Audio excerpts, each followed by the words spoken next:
Assalamualaikum warahmatullahi wabarakatuh. Nama saya Nisha Fahani binti Khairul Fauzi, bernombor metrik A0596.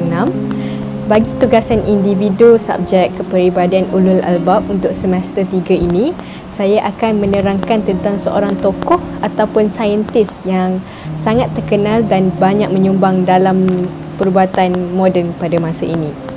Tokoh yang akan saya terangkan adalah Al-Zahrawi yang dikenali sebagai bapa pembedahan moden.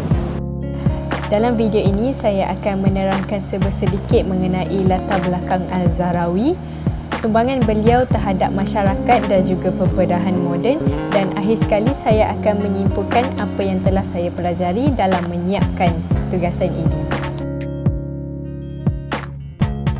Nama sebenar Al-Zahrawi ialah Al-Qasim Khalaf Ibnu Al-Abbas Al-Zahrawi.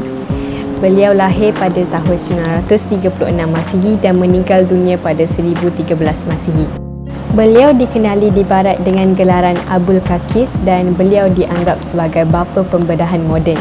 Al-Zahrawi menetap di Al-Andalus pada zaman pertengahan dan beliau juga dianggap sebagai pakar bedah terulung pada zamannya. Selain dalam bidang pembedahan, beliau juga terkenal dalam bidang pergigian. Beliau telah memperkenalkan banyak pembaharuan baru dalam bidang ini. Selain daripada itu, beliau juga telah menghasilkan pelbagai karya yang digunakan juga pada masa kini.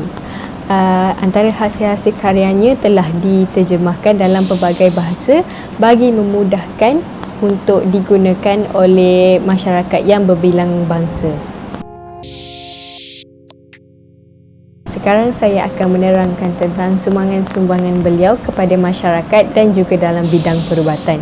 Tidak dapat dinafikan bahawa Al-Zahrawi merupakan seorang pakar bedah yang amat dikagumi ramai. Ramai pesakit dan juga pelajarnya datang untuk berjumpanya untuk mendapatkan rawatan dan juga meminta nasihat. Seterusnya, dalam penulisan Dr. Campbell, Sejarah Perubatan Arab telah menyatakan bahawa prinsip perubatan yang dibawa oleh Al-Zahrawi ini telah menjadi asas kurikulum perubatan Eropah. Iaitu Al-Zahrawi juga telah menghasilkan pelbagai alat untuk mengenal pasti bahagian dalam badan seperti telinga. Beliau juga telah memperkenalkan teknik pembakaran 50 tisu dalam pembedahan yang berbeza. Seterusnya, beliau juga menyumbang kepada penyediaan ubat-ubatan dan teknik-teknik dalam pembedahan.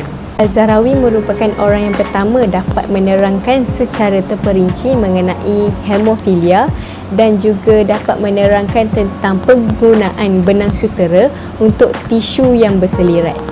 Terdapat pelbagai operasi yang telah Al-Zahrawi menyumbang idea dan tenaga, antaranya ialah operasi secara umum, operasi saluran kencing dan juga bedah rongga pernafasan.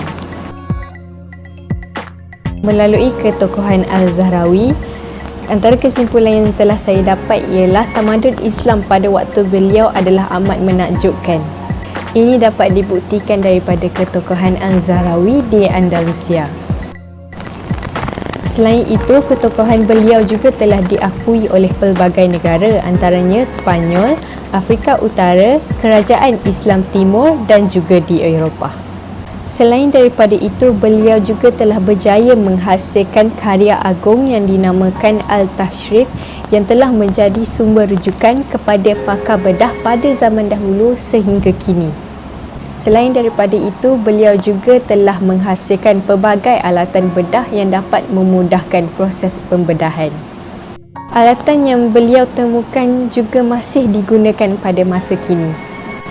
Oleh itu, terbuktilah bahawa Al-Zahrawi telah banyak memberi sumbangan dalam bidang pembedahan dan juga kepada masyarakat sehingga masa kini.